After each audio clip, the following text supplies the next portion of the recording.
দিনের নির্বাচন রাত্রে করেছে, আপনি তো নির্বাচিত না, এই জন্যই তো আপনাকে মানুষ দেখতে পারে না। এই কারণেই এই যে অন্তর্বর্তীকালীন সরকারের প্রধান যিনি ডক্টর মোহাম্মদ ইউনূস, দায়িত্ব নেওয়ার পরে যে কয়েকদিনের ভেতরে আপনাকে এসিআর থেকে নামিয়ে দিয়ে, তো তোর দরকার নেই, কারণ তুই নির্বাচিত না, তুই তো রাতে সবগুলো, এমনকি একেবারে আসল জায়গা থেকে মেম্বার পর্যন্ত এখন আর নেই, সব শেষ না, কারণ এরা নির্বাচিত না। আর এই কারণেই এই 17 বছরে সাতক্ষীরার ময়দানে কোরআনের কথাগুলো আলেমদেরকে মুখ খুলে বলতে দেয়নি। সাতক্ষীরায় বহুবার এসেছি কিন্তু উঠতে দেয়নি। আজকে আসেন তো, এই যে পাশে কোন থানা যেন, শ্যামনগর, শ্যামনগর না, ওখানে গাবোরা নামে এক ইউনিয়ন আছে, গাবোরা, ওই জায়গায় এসেছিলাম। লেলিন, হ্যাঁ, আল্লাহর ওলি আমার এই কথা বলতে দেয়নি। এখন শুনলাম পালিয়েছে। আপনি আজকে আসেন, আজকে আসেন, এই যে এই জায়গায় আসেন, বলেন যে কথা বলতে দেব না, দেখেন আপনার খেলা হবে। ডক্টর মোহাম্মদ ইউনূস ঘোষণা দিয়েছে গত পরশুদিন, বাংলাদেশের ভূখণ্ডে কোরআনের কথা, আল্লাহর কথা বলতে কোনো ফেরেশতার পারমিশন নেওয়া লাগবে না। কিসের পারমিশন? কোরআনে কারিম পারমিশন দেবে যে আপনি কথা বলতে পারেন কিনা। যদি কোরআন বলে যে না, আপনার কথা বলার যোগ্যতা নেই, আপনি কথা বলবেন না, চুপ করে থাকবেন, সেই আয়াতে আজকে পড়েছি সূরা বাকারার 124 নম্বর আয়াত। কথা কারা বলবে, সামনে কারা থাকবে, এই কথাগুলো আল্লাহ আমাদেরকে আজকে জানাবে। আপনি জেনে তারপরে বাড়ি যাবেন। তাহলে আমরা যেহেতু সাতক্ষীরা, আপনারা মানুষ সাতক্ষীরার, আমিও খুলনা বিভাগের মানুষ, এই বিভাগের মানুষ। আমরা বাংলাদেশে যে মানুষগুলো কোরআনের পক্ষে থাকতে গিয়ে সবচাইতে বেশি জুলুমের শিকার হয়েছে, তার ভেতরে আপনাদের নাম আছে। ইত্তাকি দাওয়াতাল মাজলুম ফাইন্নাহা লাইসা বাইনাহু ওয়া বাইনাল্লাহি হিজাব, মুসলিম শরীফের হাদিস। আল্লাহর নবী বলেন, তোমরা বেঁচে থাকবা, ভয় করবা, সতর্ক থাকবা মজলুমের বরদোয়া থেকে, কারণ মজলুমের বরদোয়া আর আল্লাহর ভেতরে কোনো পর্দা থাকে না। এই জালেমের বিদায়ের জন্য আমার মনে হয় মজলুমের বরদোয়া সবচাইতে বেশি কার্যকারী ভূমিকা পালন করেছে। ছাত্র জনতা এবং সাধারণ যারা জীবন তো দিয়েছে, তাদের জীবনের উপরে, শাহাদতের উপরে এবং মজলুমের বরদোয়ার উপরে আল্লাহ কবুল করে আমাদেরকে স্বাধীন একটা দেশ এখন দিয়েছেন। এখনো আমরা স্বাধীন না, ষড়যন্ত্র এখনো চলছে। কথা বলেন না কেন?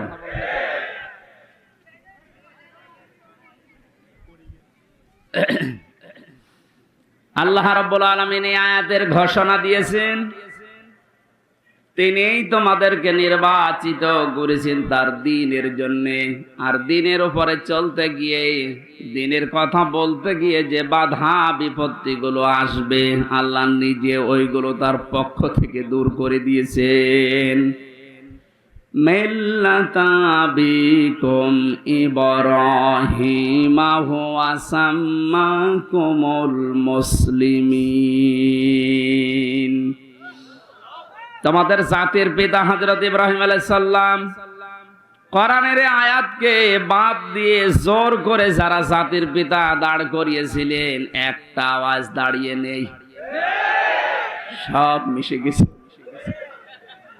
এমনকি এক্সপ্রেসওয়ের নাম পর্যন্ত জনগণ এখন পাল্টিয়ে দিয়েছে জাতির পিতা ইব্রাহিম আলাইহিস সালাম এক্সপ্রেসওয়ে।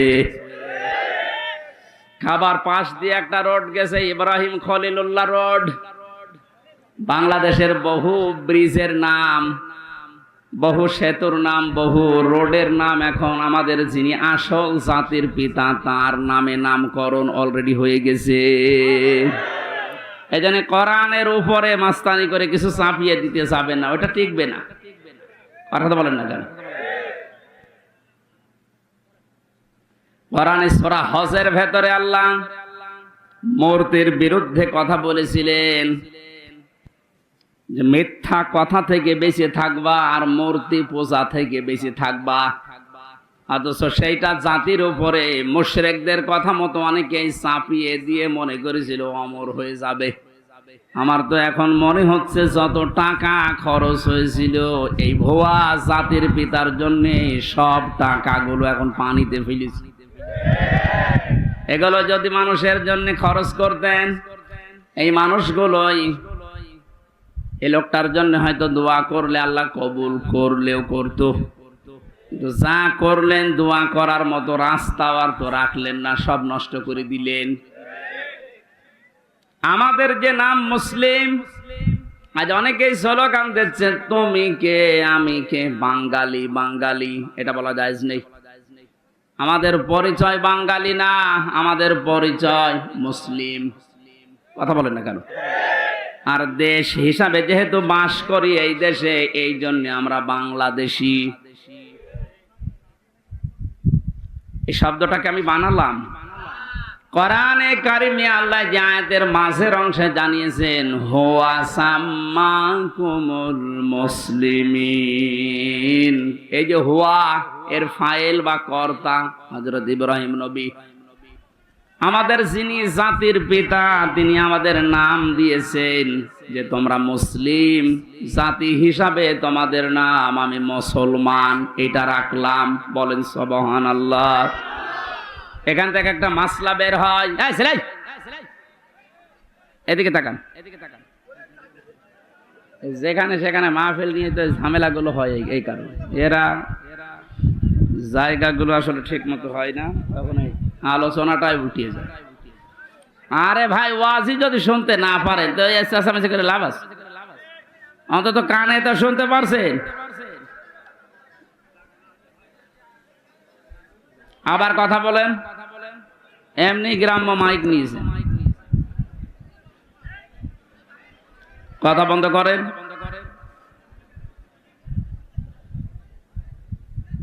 নাকি ওদের এখনো কথা বলা লাগবে? নেন, আপনাদের 30 সেকেন্ড সময় দিলাম, কথা বলেন, এরপরে আমি শুরু করছি। বলেন।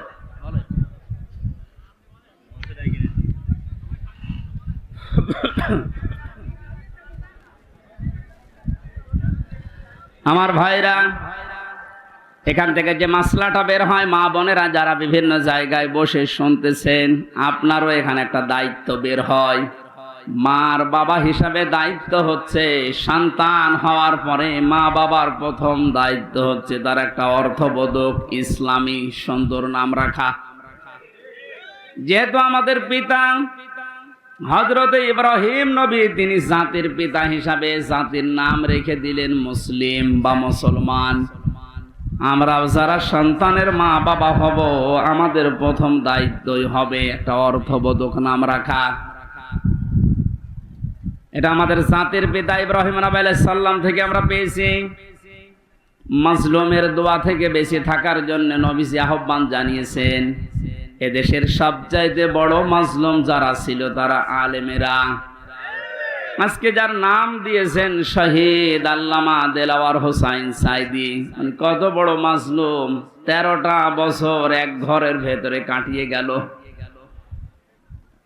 দোয়া করতেন মাঝে মাঝে, রব্বুল আলামিন আমাকে সাধারণ ভাবে মরণ দিও না, আল্লাহুম্মা ইন্নী আসআলুকা শাহাদাতান ফি সাবিলিক, তুমি যদি মরণ দিও আমাকে শাহাদতের মরণ দিও। আল্লাহ কবুলও করেছে, সাধারণ ভাবে মারা যায়নি, ওনাকে মারা হয়েছে। অন্যায় ভাবে যাকে মারা হয় ইসলামের দৃষ্টিতে তাকে শহীদ বলা হয়। কথা বলো না কেন? আবু সাইদকে যে অন্যায় ভাবে মারা হয়েছে, এরপরও যারা শহীদ বলতে রাজি ছিলেন না, এখন চাপে পড়ে তারা শহীদ বলছে।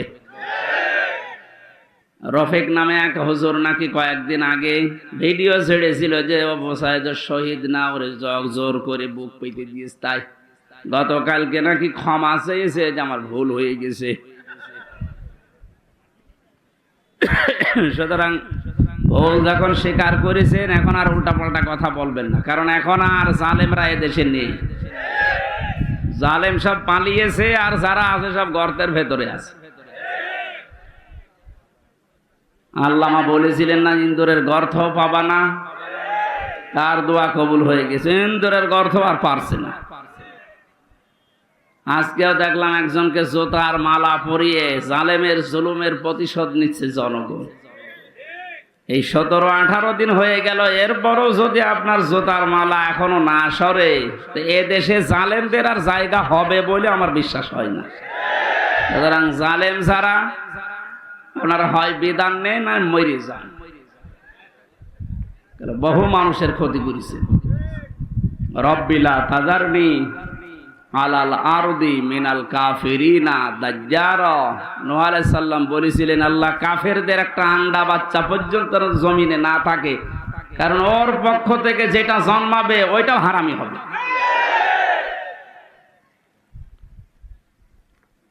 এই বড় মজলুমের দোয়া কবুল হয়ে একবারে গিয়ে দিল্লি পড়েছে। আর একটা ছোট হুজুর আমার সাথে ছিল জেলখানায়, রফিকুল ইসলাম মাদানী। পিসকে হুজুর বলে, পিসকে না, ওর বয়স এখন 30 বছর। ও আমারে বলছিল, আমাকে যখন রিমান্ডে নিয়েছে প্রশাসন নিয়ে, হাতির ঝিলে রাত 12:30টার দিকে 1টার দিকে নিয়ে আমারে পুরা উলঙ্গ করে হাতে সিগারেট লাগিয়ে একটা অর্ধ উলঙ্গ মেয়ে মানুষ আমার পাশে দাঁড় করিয়ে ছবি তুলেছে। ছেড়ে দেবো যে তুই এই চরিত্রের। বলছে হুজুর, ওই সময় আমি চোখের পানি ফেলে কেঁদেছিলাম। আর এক এসআই কে জিজ্ঞাসা করলাম যে ভাই, আপনারা যা করছেন আমার সাথে, এটা কি হারুন স্যার জানে? জানে না মানে? উনি তো করাচ্ছে, যেহেতু উনি মজলুম। এই জন্য ছোট হুজুর দোয়া করেছে, আল্লাহ আমাকে যেভাবে সব উলঙ্গ করে ওরা দেখেছে, জাতিকেও দেখাবে বলে ওরা জানিয়ে গেল যে জাতিরে দেখাবো, তুমি অন্তত আর যাই করো হারুনকে ছেড়েও না। আল্লাহ এই জন্য ছাড়ে নাই। ওরে দুনিয়ায় আল্লাহ দেখায়নি, রাস্তায় বের হতে পারে না, বের হলে বলে 3 ইঞ্চি। শয়তানি করবি আর তোর ইজ্জত শেষ করে দিয়েছে। যেইগুলোই মুসলমানদের ইসলামের আলেমদের সাথে বিয়াদবি করেছে, প্রত্যেকের চরিত্র এখন ফাঁস হয়ে যাচ্ছে। বাংলাদেশে বহু জেলাতে এই মাইক এভাবে কেড়ে নিয়েছে এই জনগণ নামে এই জালেমগুলো। জনগণের নাম নিয়ে প্রতিনিধি হয়েছে, অথচ আল্লাহর কথা বলতে বলতে হঠাৎ করে মাইক কেড়ে নিয়ে আলেমকে গালি দেয়। এমন অপমান আল্লাহ এখন করছে, মুখ দেখানো দায় হয়ে গেছে তাদের।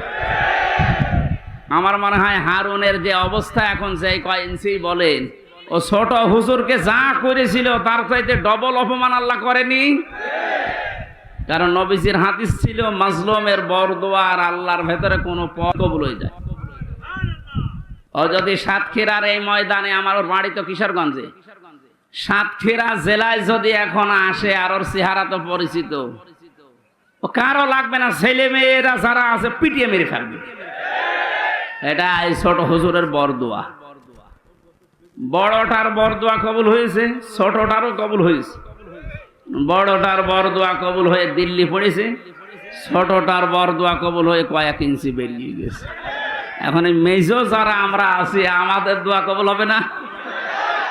যা করেছেন আমাদের সাথে, আল্লাহ যেন ঠিক ওই রকম করে। তখন আপনি টের পাবেন কত অসহায় করে রেখেছিলেন মাটির নিচে আমারে। দুনিয়ায় কি আছে কিচ্ছু জানতাম না।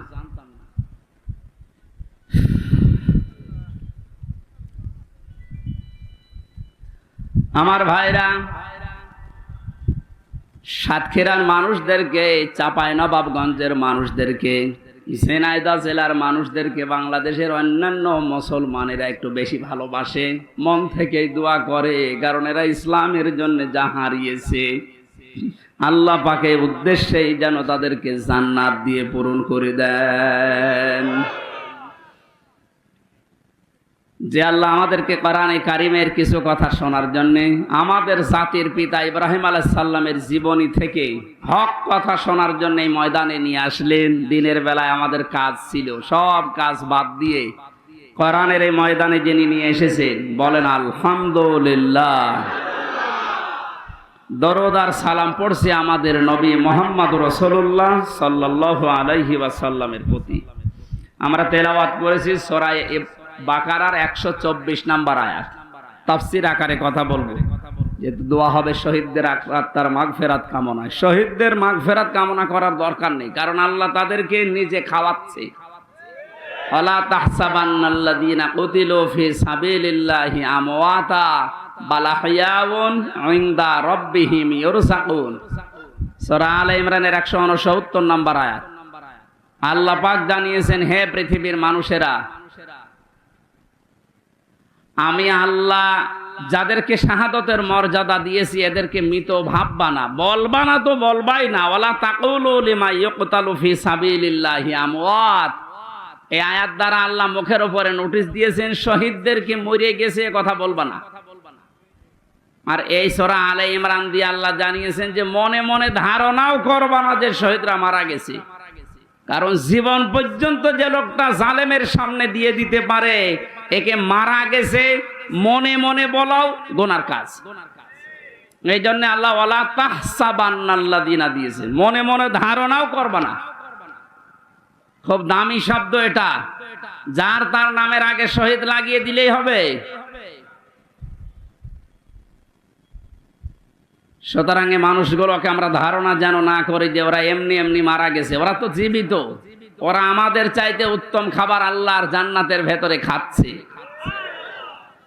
বাল আহইয়াউন ইনদা রাব্বিহিম ইরযাকুন। আল্লাহ বলেন ওরা জীবিত এবং আমি আল্লাহ নিজে ওদেরকে খাওয়াই। সুবহানাল্লাহি ওয়া বিহামদিহি। আর যারে তারে আমি বদ থেকে ধরে এনে শাহাদাতের মর্যাদা দিয়ে দেব, বিষয়টা এমন না। ওয়ালিয়ালামাল্লাহুল্লাযীনা আমানু ওয়া ইয়াত্তাখিযা মিনকুম শুহাদা ওয়াল্লাহু লা ইউহিব্বুজ জালিমিন। সূরা আলে ইমরানের 140 নম্বর আয়াতের শেষের দিকে আছে, যাদের জীবন যৌবন আমি আল্লাহর কাছে পছন্দ হয়, ভালো লাগে, এ মানুষগুলোকে আমি আল্লাহ এমনিতেই মরণ দেই না, এদেরকে আমি আল্লাহ শাহাদতের মরণ দিয়ে ধন্য করি। আর জালেমদেরকে আমি আল্লাহ ভালোবাসি না। জোরে বলেন নাউজুবিল্লাহ। জালেমদেরকে শোধরানোর সময় এখনো আছে, যদিও জালেমদের আল্লাহ হেদায়েত বঞ্চিত করে দেয়। আল্লাহু লা ইয়াহদিল কওমাজ জালিমিন। জালেমদেরকে আমি আল্লাহ পথ দেখাই না, হেদায়েত দেই না। কে বলছেন? এজন্য ওদের জন্য দোয়া করে লাভ নেই। যারা জুলুম করেছিলেন আপনার জন্য দোয়া করেও লাভ হবে না, কারণ আপনার জন্য দোয়া করলে আল্লাহ কবুল করবে না। আপনি জীবনটা নষ্ট করে ফেললেন, দুনিয়াও শেষ আপনার, আর আখেরাতে আপনি আল্লাহর মামলার আসামি। এই সাতক্ষীরায় যারা জুলুম করেছেন প্রকাশ্যে গোপনে, সে যে বিভাগেই হোক, প্রশাসনে হোক, বিচার ব্যবস্থায় হোক, আর এই জনপ্রতিনিধির নাম নিয়ে, বিভিন্ন হাইব্রিড নেতা নাম নিয়ে যাই করেছেন, আপনাকে আল্লাহ মাফ করবে না। আল্লাহ মাফ করবে না। আপনার বলার দরকার কি? হ্যাঁ, আমার বলার দরকার আছে। কোরআনে কারীম আমাকে বলতে বলছে, ইন্নামাস সাবিলু আলাল্লাযীনা ইয়াজলিমুনান নাস। সূরা শূরা 25 নম্বর পারা 6 নম্বর পৃষ্ঠা 13 নম্বর লাইনের 42 নম্বর আয়াতের প্রথম অংশে আছে। আল্লাহ বলেন, হে নবী আপনি বলেন যে জালেমদের বিরুদ্ধে আমি আল্লাহ মামলা দেব। কে? সুতরাং এই দেশে যারা জালেম ছিল এরা আমার হামজার মামলার আসামি না, আমি তো মামলা করবই। এরা মামলার আসামি হচ্ছে সরাসরি আল্লাহর। যারা এই দেশে আল্লাহর মামলার আসামি তাদের উপরে দয়া দেখিয়ে লাভ আছে? ওরা যেমন কষ্ট দিয়েছে, আমার মনে হয় ওদেরকে এরকম একটু কষ্ট দিয়ে বোঝানো দরকার যে দেখ ঠেলা কেমন। আলেমদের গায়ে হাত দিয়ে শুধু না, পায়ে ডান্ডা বেড়ি দিয়ে, হাতে হ্যান্ডকাপ লাগিয়ে, যেটা লাগালে হাত কেটে যায়, মাজায় দড়ি দিয়ে, কালো কাপড় দিয়ে চোখ বেঁধে, গরুর মতো ছাগলের মতো টানতে টানতে নিয়ে যেতেন আদালতে। কত বড় মুরব্বী আলেম আমি দেখেছি জেলখানায়। মাওলানা রফিকুল ইসলাম খান, অধ্যাপক মিয়া গোলাম পরওয়ার এই খুলনার, এইরকম মানের মানুষ। ডাক্তার শফিকুর রহমান, মাওলানা মামুনুল হক, কত বয়স বলেন তো? 50-52 বছর বয়স, কারো 60-65 বছর বয়স। এইরকম মানুষদেরকে, যাদের জোতা টানার যোগ্যতা আপনার নেই, আর আপনি তার মাথায় দড়ি বেঁধে ডান্ডা বেড়ি দিয়ে টানতে টানতে নিয়ে যেতেন ছাগলের মতো। এখন যেমন নিয়ে যাচ্ছে, ডিম মারছে মানুষ, এখনটা টের পাচ্ছেন যে কেমন লাগে।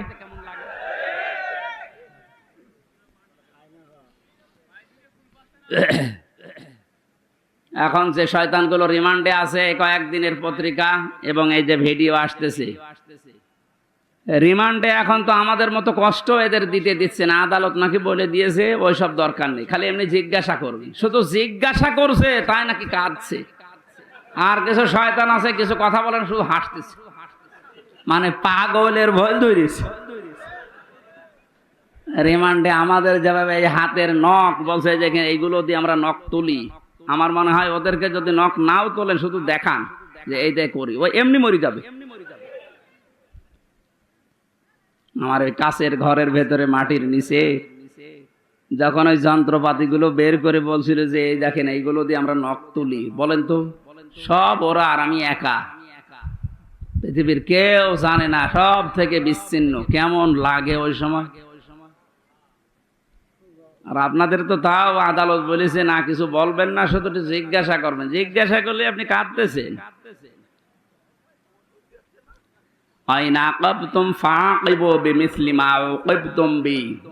প্রতিশোধ নেওয়া জায়েজ আছে অতটুকু যতটুকু আমি অত্যাচারিত হয়েছি। ডাক্তার শফিকুর রহমান এই জন্য ঘোষণা দিয়েছেন, যাদের কারণে 17 বছর এই দেশের জনগণের বিভিন্ন সাইডে দিক এবং বিভাগে অত্যাচারিত, জুলুম, নির্যাতন, মিথ্যা মামলা, ঘরে থাকতে পারে নাই, চাকরি বাকরি দেয়নি, এবং মিথ্যা মামলা দিয়ে শুধু শেষ করেনি, মিথ্যা সাক্ষী সাজিয়েছে। শুধু মিথ্যা সাক্ষী দিয়ে শেষ করে দিলে হয়তো, বা সাজা লাগিয়ে কাউকে ফাঁসি দিয়েছে, কারো যাবজ্জীবন দিয়েছে। এইগুলো তো তারা জীবনও মাফ করবে না, কারণ যে ক্ষতি আপনি তার করে দিলেন তার পরিবারের। এখন এই দেখে দেখে সব আইনের আওতায় এনে আপনাদেরও ঠিক এইভাবেই বিচার করা হবে, আপনাদের বানানো আইন। কথা বলেন না কেন? যে আইন বানিয়ে রেখে গিয়েছিলেন এখন আপনি মরবেন ঠিক ওই আইনে। আয়না ঘর আপনি বানিয়েছেন। আয়না মানে চারিদিকে আয়না দেওয়া না, কোনো আয়না নেই। ওই জায়গায় এখন আপনাকে 10 দিন রাখি, আপনি দেখেন যে মানবতার সাথে কি ঠাট্টা আপনি করেছিলেন। এরপরও টিভির সামনে এসে সাংবাদিকদের সাথে এসে আপনার বলতে লজ্জা করে না যে কেন জনগণ খেপে যাচ্ছে, আমি তো বুঝতে পারছি না। বুঝতে পারছেন না? এদিকে আসেন, আপনাকে বোঝাচ্ছি, ঝোড়ে কোদাল দিয়ে বোঝাচ্ছি। যা করেছেন আল্লাহর আরশ কেঁপে গেছে। এই জন্য আমাদের যিনি জাতির পিতা হযরত ইব্রাহিম আলাইহিস সালাম, তাকে আল্লাহ যে পরীক্ষাগুলো করেছিলেন জীবনে, ফিরি ফিরি জাতির পিতা তিনি হননি। 50টা পরীক্ষা দিয়েছিলেন। কয়টা? আল্লাহ পাক আমাদেরকে শোনাচ্ছেন আমরা যেন এরকম বাবার সন্তান হিসাবে গর্ববোধ করি। এদেশে আজও যারা এই কথা বলে, আমার কুষ্টিয়ায় ওই সময় যখন ছিলাম, ওই সময় যিনি এসপি ছিল ওর নাম নিতে আমার ঘৃণা হয়। এই কোলাঙ্গার ও আমারে নিজের অফিসে ডাক দিয়ে বলছে, হ্যাঁ আপনি জাতির পিতা, ওনাকে মানেন না? ইব্রাহিম আলাইহিস সালামের কথা বলেন। কি গো? আমি বলি এ তো কোরআন বলিস। না, ওইটা বলা যাবে না। এই দেশ স্বাধীন করার জন্য জাতির পিতা যা করেছে ওনাকে ভোলা যাবে না। ভোলার দরকার নেই, ওনার কর্মকাণ্ড তুলে ধরেন। কিন্তু জাতির পিতা এই শব্দটা আল্লাহ নিজে কোরআনে জানিয়েছেন, মিল্লাতা আবিকুম। শুধু তোর একা না, কম বহু বচন, তোদের সবার জন্য যারা দাবি করিস যে আমি মুসলিম, তাদের জন্য জাতির পিতা হিসাবে ঘোষণা দিলাম একজনের নাম, তার নাম ইব্রাহিম। তার নাম কি? তিনি কি এমনি এমনি হয়েছিলেন? এবার আসেন আল্লাহ কি জানাচ্ছেন, ওয়া ইযিবতালা ইব্রাহিমা রাব্বুহু বিকালিমাতিন ফাআতাম্মাহুন্না। আল্লাহ পাক বলেন, আমার নবী ইব্রাহিমকে আমি আল্লাহ পদে পদে পরীক্ষা করেছিলাম, আর প্রতিটি পরীক্ষায় তিনি উত্তীর্ণ হয়েছিলেন। যতগুলো বাক্য দিয়ে, যতগুলো কাজ দিয়ে তাকে জীবনে পরীক্ষা করলাম। তোমাদের যিনি জাতির পিতা, তোমরা যার সন্তান হিসাবে গর্ববোধ করো, তোমাদের এই বাবা কোনোদিন ফেল করেননি। সাতক্ষীরার মানুষেরা আপনারা পরিচয় দিয়ে গর্ববোধ করবেন, কারণ আপনারাও ফেল করেননি।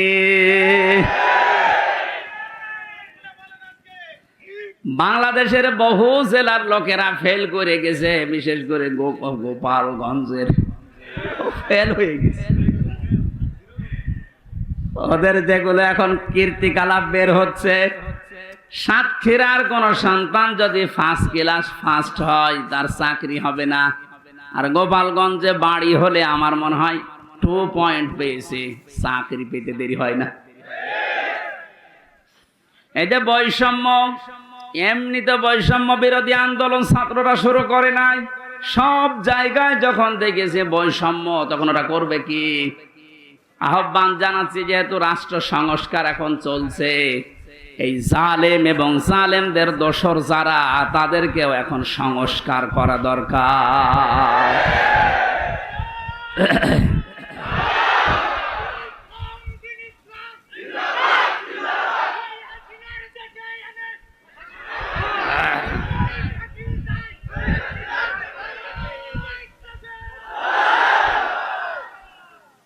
সাতক্ষীরাবাসী 50টা পরীক্ষার ভেতরে আমি পেয়েছি ঈমান সম্পর্কে পড়া। কোরআনে আল্লাহ জানিয়েছেন, তোমাদের পিতাকে 10টা পরীক্ষা করেছিলাম।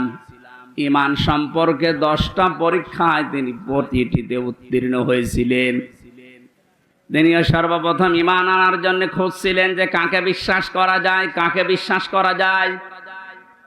আকাশের তারকা দেখার পরে মনে করলেন এইটাই আমার খোদা, এইটাই আমার রব। যখন ওইটা মিটে যায়, লিভে যায়, দূর হয়ে যায়, তখন তিনি বলেছিলেন না, যেটা দূর হয়ে যায়, ডুবে যায়, এটা অস্তমিত হয়ে যায়, ওইটা আমার মালিক হতে পারে না। তিনি খোঁজ করলেন, রাতের বেলা চাঁদ দেখলেন, মনে করলেন এটা আর একটু বড় আছে, এটা আমার আসল রব। সকালবেলা যখন দেখলেন না, ওইটাও আর নেই, মিলিয়ে গেছে, বললেন না, যেটা ডুবে যায় এইটা আমার মালিক হতে পারে না। কোরআনে কারিমে আল্লাহ সূরা আনআমের ভেতরে এগুলো আমাদেরকে শোনাচ্ছেন শিক্ষা নেওয়ার জন্য। এখানে একটা শিক্ষা বের হবে, ভালো করে তাকান। দ্বিতীয় নম্বরে, সকালবেলা যখন সূর্য দিগন্তে দেখলেন যে পূর্ব দিগন্তে সূর্য উঠেছে, আস্তে আস্তে যখন বড় হতে লাগে, প্রখর রোদ যখন হয়, তখন বললেন এইটা আমার রব হবে, এইটাই আমার খোদা হবে।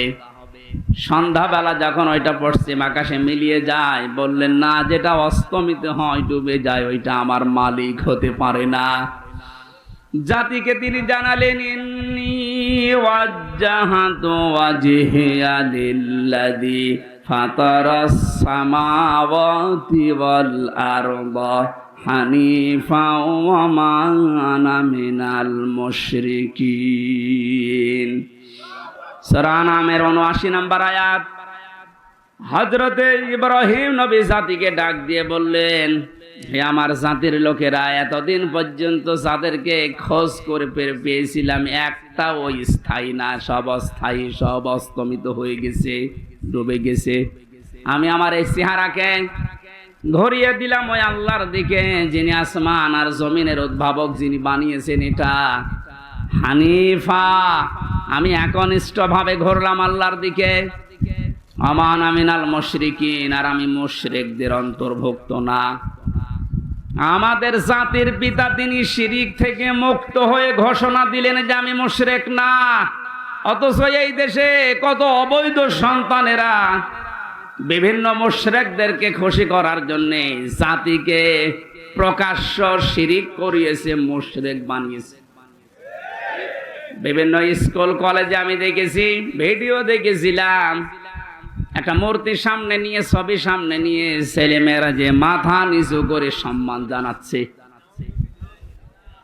অথচ আল্লাহর নবী জানিয়েছেন, লা ইয়াদখুলুল জান্নাতা লা তাদখুলুল মালায়েকা বাইতান ফিহি কালবুন আও তাসবির।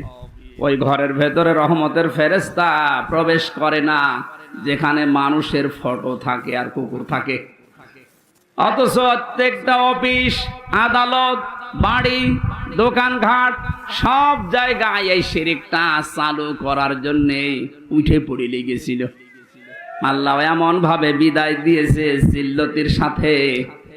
আজকে আসার সময় দেখলাম বাবার মুখ দেখা যাচ্ছে না। আমাদের পিতা যদি শিরিক থেকে মুক্ত হওয়ার জন্য ঘোষণা দিতে পারে, ও সাতক্ষীরাবাসী জীবনে আজকে ঘোষণা দেবেন, আর যাই করি আমি শিরিক করব না। জীবন চলে যাক, নবীজি জানিয়েছেন আমার উম্মতেরা তোমাকে যদি জবাই করা হয়, আগুনের ভেতরে পুড়িয়ে ফেলা হয়, এরপরও কোনোদিন শিরিক করবা না। কি এখানে কি সাপ? সাপ ধরে এই যে এখানে ফেলে দেন, সাহস আছে যার তারা ধরতে বলেন। ও ধোড়া সাপ আর কি, ওর রওশনের স্বাদের মতো, আর জীবন যৌবন সব শেষ। ধরেন সাহস যার আছে তারে বলেন যে মাথা চেপে ধরে এদিকে ফেলে দিতে দেন। কি হলো, আপনি কি ওটা হাতে করে বসে আছেন? আসেন, মেরে ফেলেছেন? মেরে ফেলা ঠিক হয়নি। আমার ভাইরা, ইব্রাহিম আলাইহিস সালাম তিনি অনুসন্ধান করে খোঁজ করে পেয়েছিলেন কাকে? বলেন না কেন? আর আমাদেরকে এ জাতির আলেমরা, নবীর ওয়ারিসরা চোখে আঙ্গুল দিয়ে দেখায়, এরপরও আমরা সত্যকে সত্য জানার পরও মানতে চাই না। তাহলে উনি ইব্রাহিম আলাইহিস সালাম জাতির পিতা হয়েছিলেন প্রথম পরীক্ষায় পাস। তিনি ঈমানের 10টা পরীক্ষা দিয়েছিলেন, এখানে আমরা 3টা পেয়েছি। একটা তারকা দিয়ে, একটা চন্দ্র দিয়ে, আর একটা সূর্য দিয়ে। রব্বুল আলামিন বলেন তাকে আমল সম্পর্কে আমি পরীক্ষা করেছিলাম 30টা। প্রতিটি আমলে হযরত ইব্রাহিম আলাইহিস সালাম তিনি পাস করেছিলেন। জোরে বলেন সুবহানাল্লাহ। হযরত ইব্রাহিম আলাইহিস সালাম যে 30টা পরীক্ষা দিলেন আমলের, এটা সূরা তাওবার ভেতরে পেয়েছি 112 নম্বর আয়াতে 10টা, সূরা মুমিনুনের 1 থেকে 10 নম্বর আয়াত পর্যন্ত 10টা, সূরা আহজাবের 35 নম্বর আয়াতে 10টা। এখন তাফসীর আকারে যদি এক একটা পয়েন্টের উপরে বলতে যাই অন্তত 3 দিন সময় লাগবে। এজন্য সামারাইজ করে বলছি, আমরা যদি হযরত ইব্রাহিম নবীর মতো আমলেও পাস করতে চাই, সূরা তাওবা, সূরা মুমিনুন, সূরা আহজাবের যে আয়াত নাম্বার বললাম, এইগুলো অবশ্যই আপনাকে জীবনে মিলিয়ে দেখাতে হবে। আল্লাহ আমাদেরকে প্রতিটা বিষয় আমাদের প্র্যাকটিক্যাল লাইফে মেলানোর তৌফিক দিন, কারণ আমরা যোগ্য বাবার যোগ্য সন্তান হতে চাই। এমন সন্তান আপনি রেখে গেলেন, সন্তানের কারণে আজ হাজারো মানুষ ধিক্কার দিচ্ছে, গালিগালাজ করছে। প্রফেসর ডক্টর মোহাম্মদ ইউনূসকে জিজ্ঞাসা করেছে যে উনি তো চলে গেল পালিয়ে, এখন ওনার বাবারে যে মানুষ ভেঙে ফেলছে, কি করেন, কি বলেন আপনি? উনি জবাব দিয়েছে ওনার মেয়ের জিজ্ঞাসা করেন কি কাজ করেছে তার মেয়ে, যে সে যেতে দেরি, তার বাবা আর দাঁড়িয়ে থাকতে পারে নাই। আমি কি করে বলবো যে করেছে এগুলো? তার মেয়েকে জিজ্ঞাসা করেন, জবাব পাবেন। মেয়েরে পাবেন কোথায়? সে নাকি এখন ওখান থেকে মাঝে মাঝে ভিডিও বার্তায় কথা বলছে, কিছু কিছু জালেম তার সাথে কথা বলে, আর এখান থেকে সাহস দিচ্ছে। আপা ভয় পাবেন না, ঘাবড়াবেন না, আপনি ঘাবড়িয়ে গেলে আমরা নরম হয়ে যাই। ওরেও ধরেছে, ওই সন্তানটাকেও ধরেছে। এখন আপনার ভয় পাওয়া না, নরম হওয়া না, আপনি নরম তুলতুলে হয়ে যাবেন।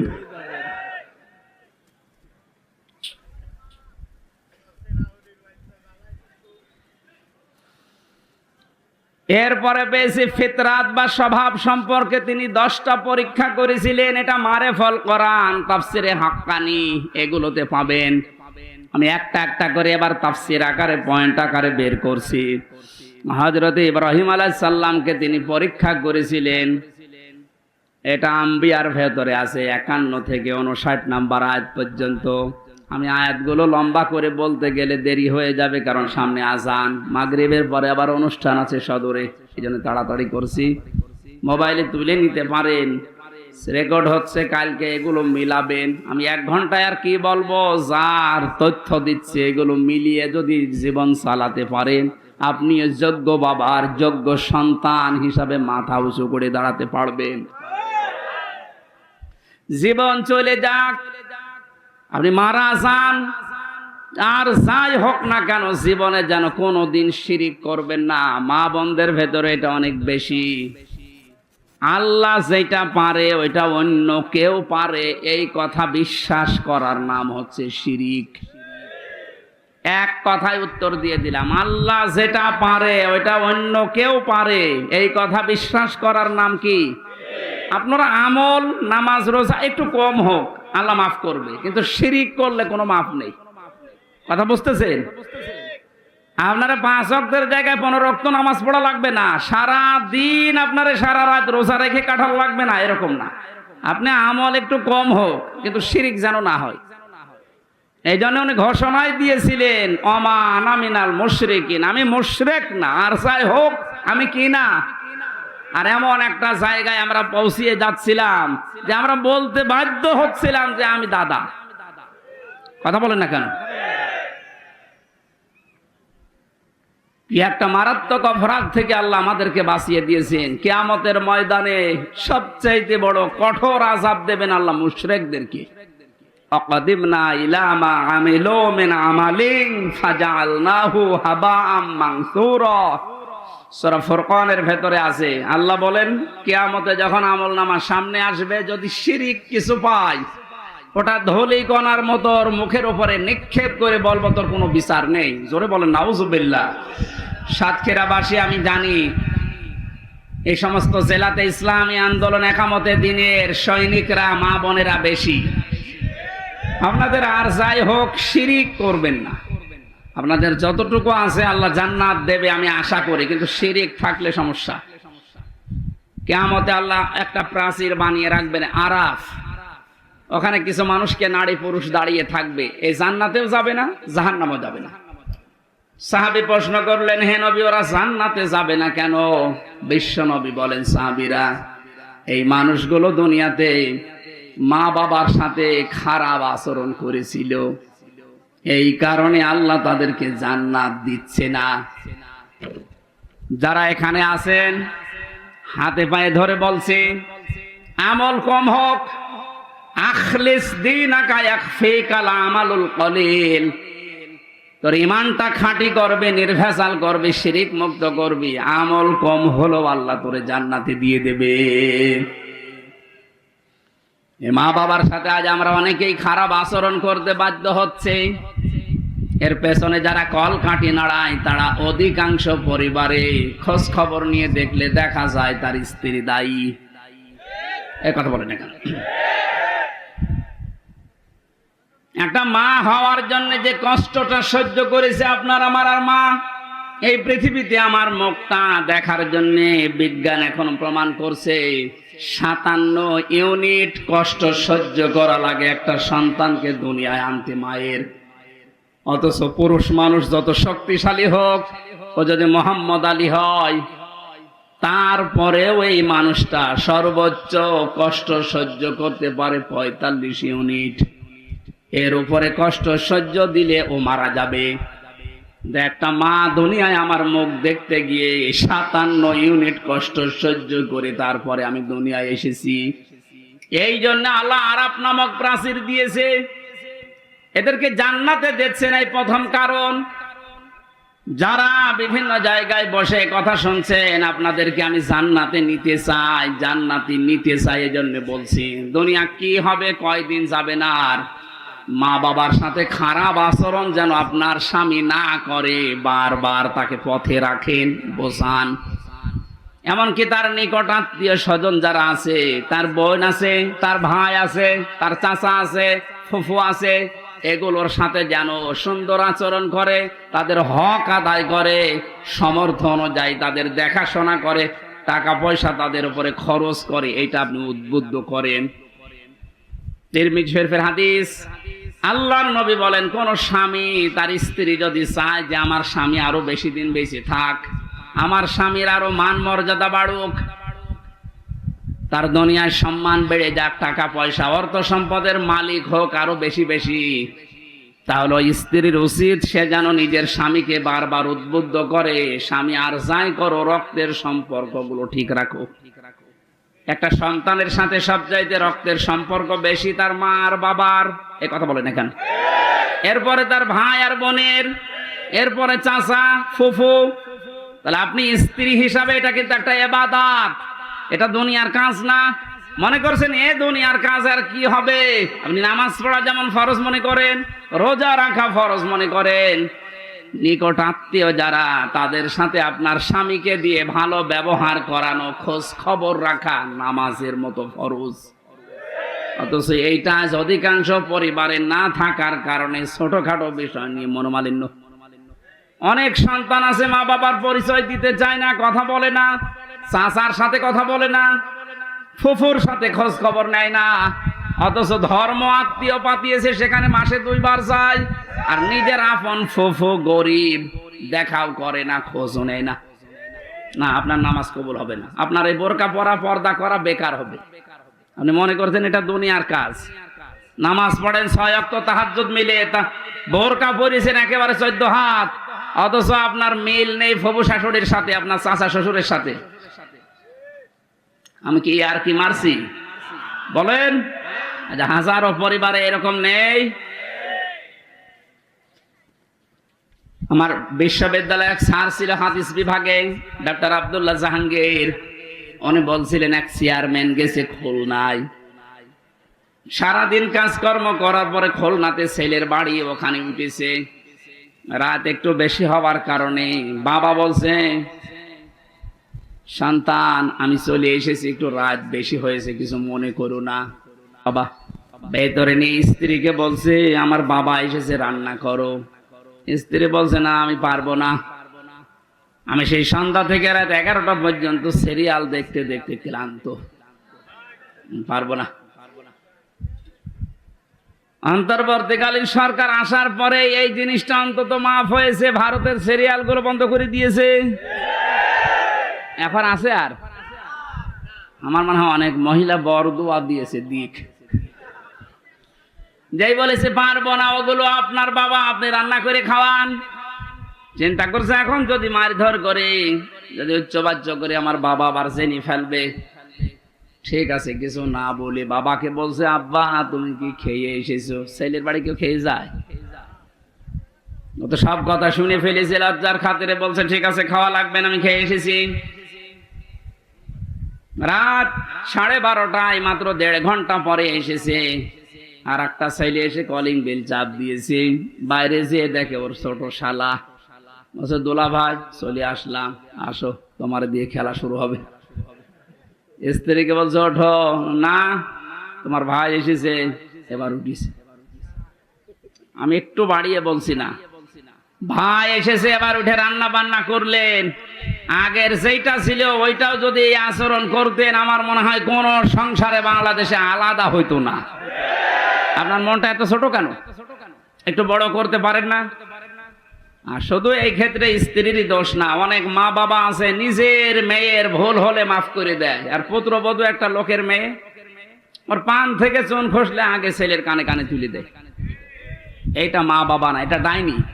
এ মরণের সময় বেঈমান হয়ে মারা যাবে, এই শ্বশুর শাশুড়ি ঈমান পাবে না। কারণ কষ্ট দিয়েছে মানুষকে। কাকে? যার অধিকার নষ্ট করেছেন, কষ্ট দিয়েছেন, আগে তার কাছে মাফ চাবেন। সে যদি মন থেকে মাফ করে দেয়, এরপরে আল্লাহ মাফ করবে। সুতরাং এরকম শ্বশুর শাশুড়ি এই ডাইনি মার্কা আছে না নেই? কারা আছেন এরকম হাত তোলেন তো।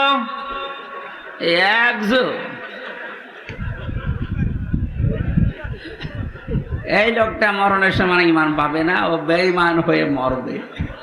কারণ ওর দ্বারা ওর পুত্রবধূ, ওর বেটার বউ খুব ঝামেলায় আছে। সাতক্ষীরাবাসী রান্না বান্না যখন কমপ্লিট করেছে, ছেলেটা ডাক দিয়ে বলছে, আব্বা তোমার বৌমা রান্না করেছে, তুমি ওঠো। বাবা কিন্তু সব শুনতে পেয়েছে, ডাক দিয়ে বলছে, সন্তান আমার খাওয়া লাগবে না, তোরা খেয়ে ঘুমিয়ে পড়। সকালবেলা ব্যাগ গুছিয়ে বাপ চলে যাচ্ছে, ছেলের সামনে গিয়ে বলছে, আব্বা চলে যাও মানে?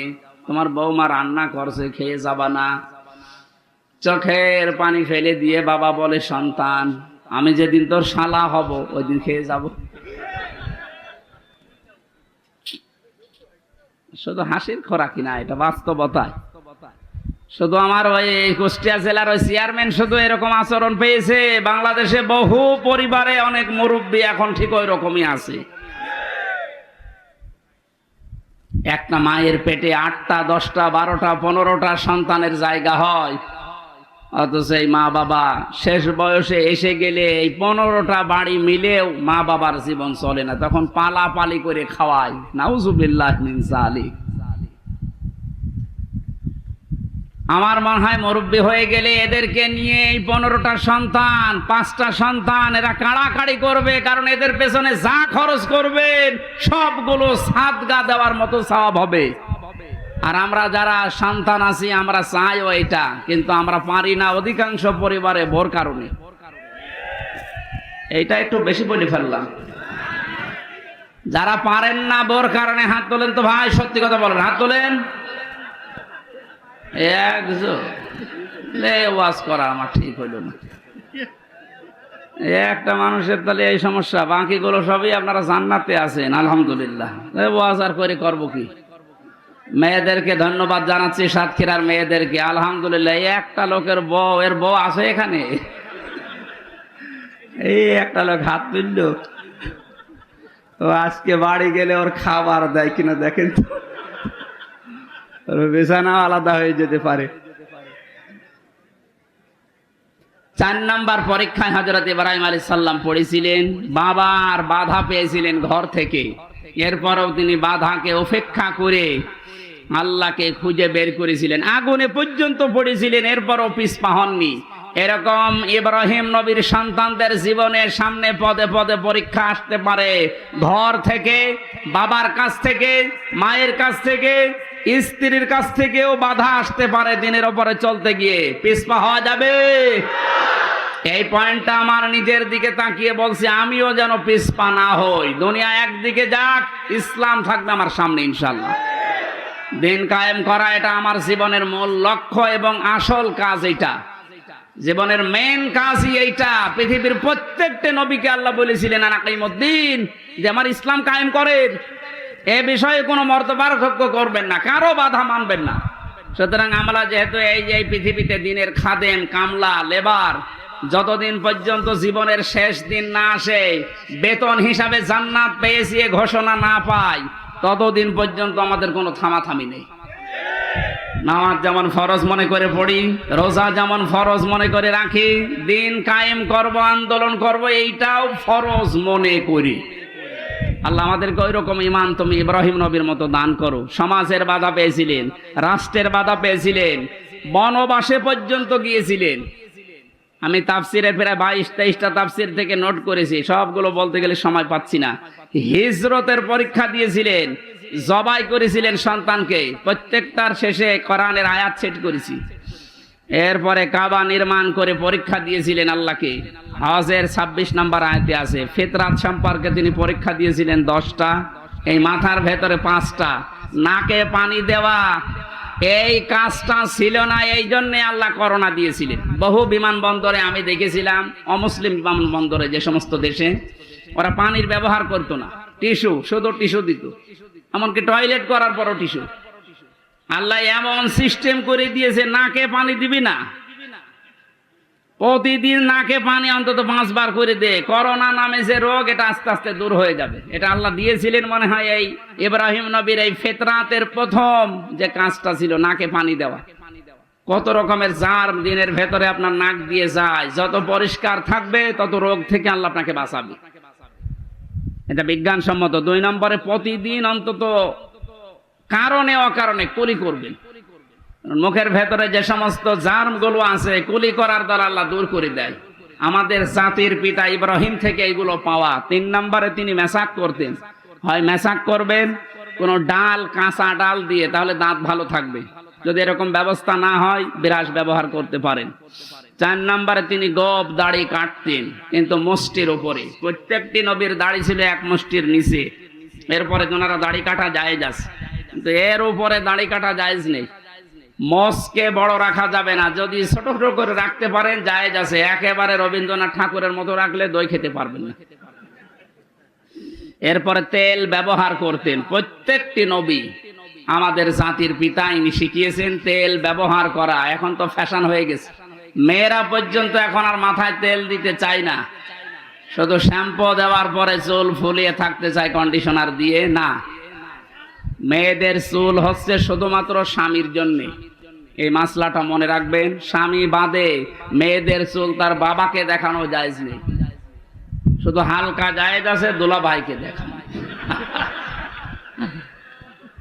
এরপরে খাতনা করা, ছেলেরা যারা আছে খাতনা করা দরকার, যারা করেননি দিয়ে দেবেন।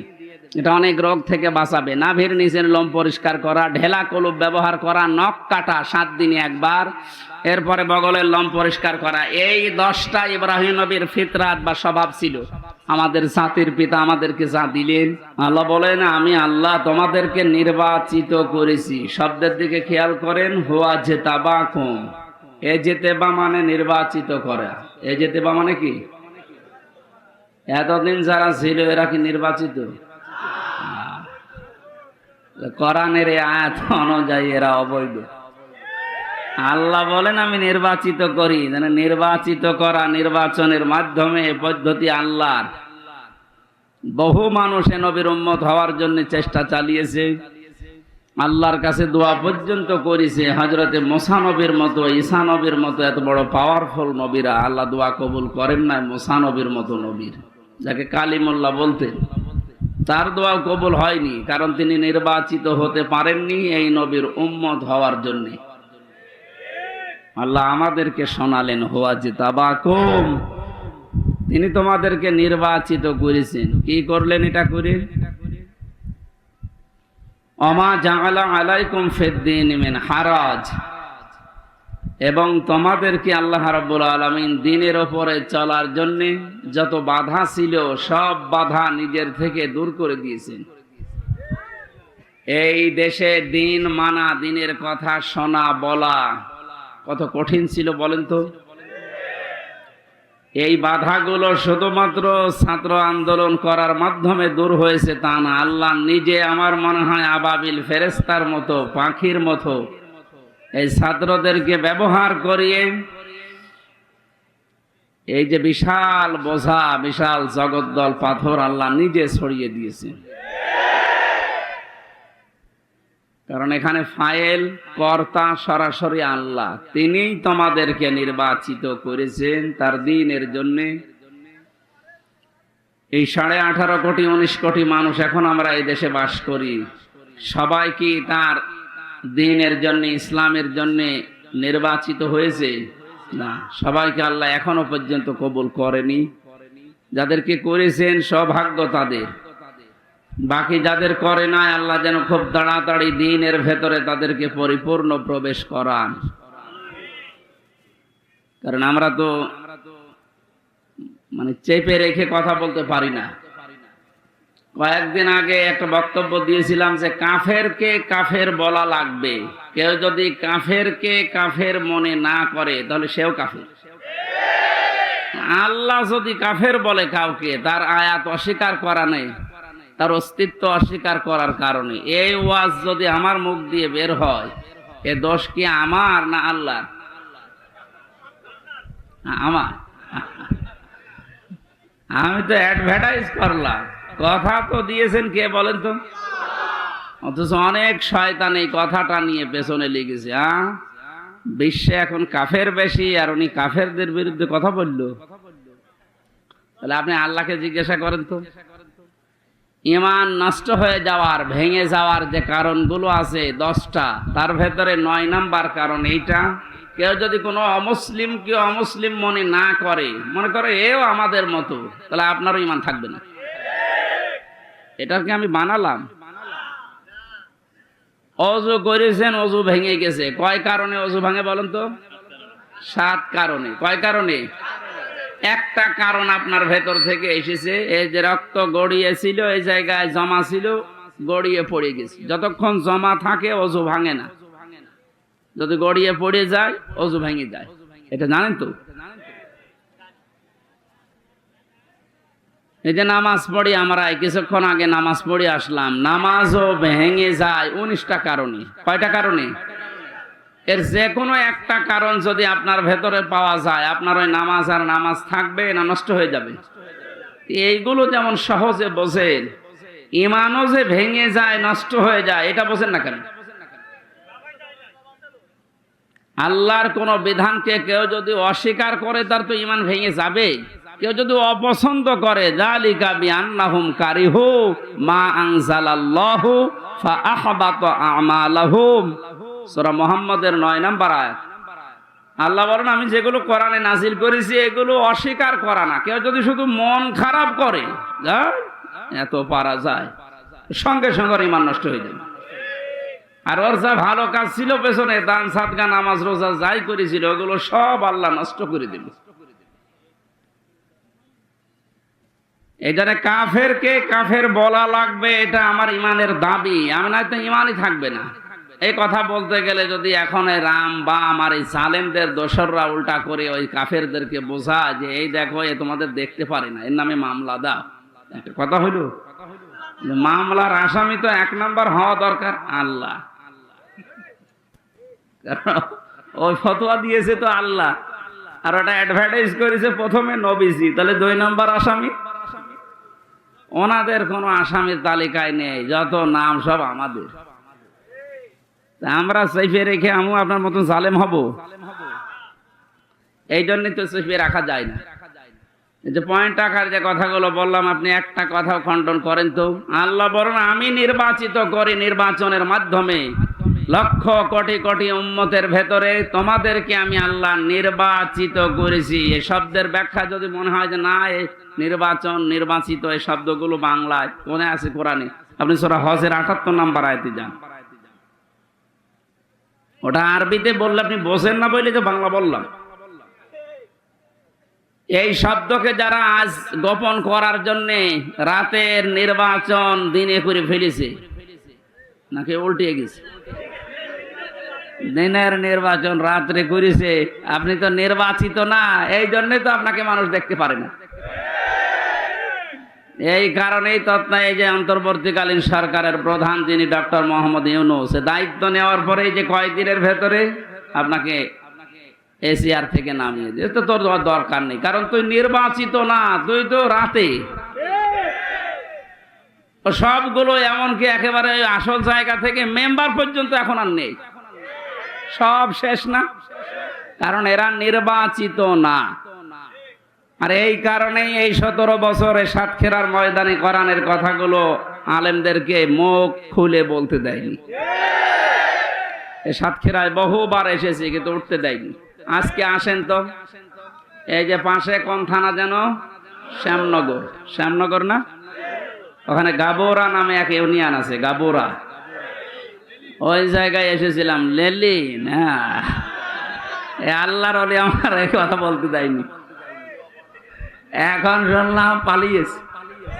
আপনি আজকে আসেন, আজকে আসেন, এই যে এই জায়গায় আসেন, বলেন যে কথা বলতে দেব না, দেখেন আপনার খেলা হবে।